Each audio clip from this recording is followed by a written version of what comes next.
Hey guys, so today I wanted to make a video on how to take photos of the stars. This is for beginners and people who want to take photos of the stars for the first time. I'll do some more videos on a few more advanced tips and how to absolutely nail those shots a bit later, but this one is for people who want to do it for the first time. And you don't need a lot of gear. You just need, first of all, a camera, one that you can adjust the settings manually, and also a lens that is going to be quite wide. If you have a full frame camera, anything wider than 35mm. If you have a crop sensor, anything wider than about 24mm. If you can get a lens with a low aperture, that is ideal, but it's not necessary. The other thing you'll need is a tripod, or at least a sturdy rock or shoe or something you can prop your camera up with, but a tripod definitely makes things easier. In terms of where to shoot, ideally if you can get out of the city, out of anywhere close to lights, I generally try to drive an hour or so away from the main city in order to get the darkest skies possible, but if you can't do that, you still will get plenty of stars, but it just won't be quite as dark and they won't pop quite as much. Because we're in quarantine at the moment, but they'll never take our freedom! I had to go just outside onto our back lawn to take some photos this morning, and it worked perfectly. Fortunately, we're pretty far away from the city anyway, so the skies were pretty dark. We'll head outside and I can show you how to set up your camera. Okay, so first things first, you want to whack your camera into live view. This way you'll be able to get focus a lot easier and see what you're doing when you're trying to focus on the stars. And from there you want to kind of boost your camera settings to let in the most amount of light possible in order to at least get focus to start with. So firstly, you want to make your shutter speed 30 seconds long, so your photo will be going for a full 30 seconds.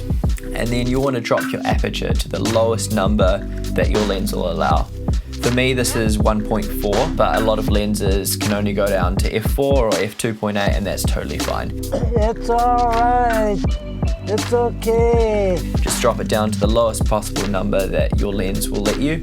And then with ISO, you want to crank that really high up, boost that artificial light a long way. Something around 10,000 is ideal. If your camera can't go that high, no worries. Go to up to 10,000 and that will be primo.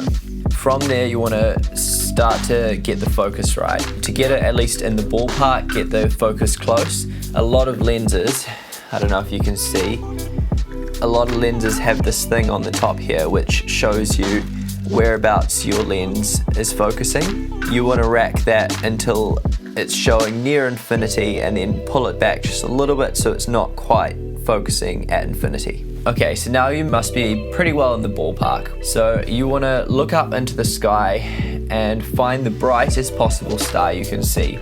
This will give you the best target to be able to focus on, and once you've figured out where that brightest star is, you want to adjust your tripod so that that star is roughly dead center in your photo.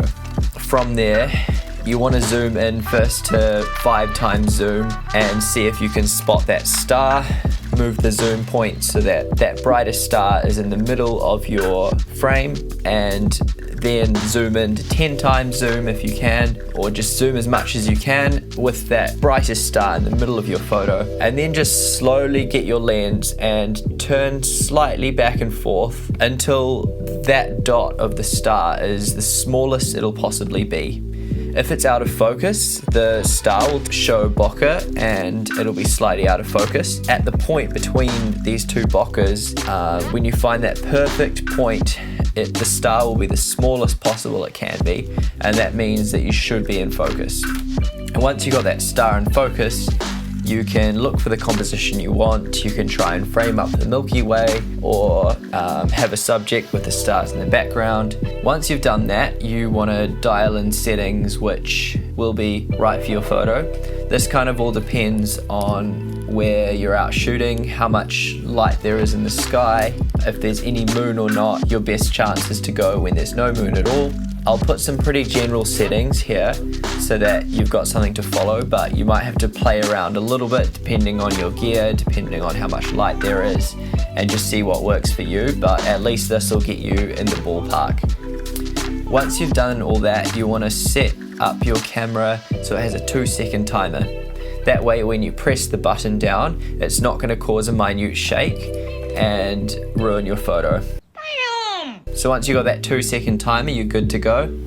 Just give it a whack and wait for your 30 seconds or however long you choose to set it for. That's you done, that's you sorted.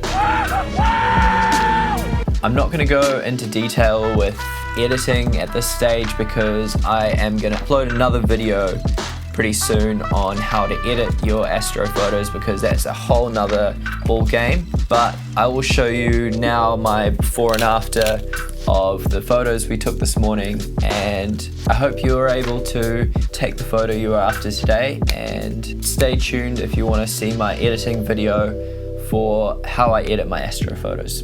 Thanks a lot for watching. If there's anything else you would like to learn or something you might be interested in, I'd love it if you left me a comment. Cheers.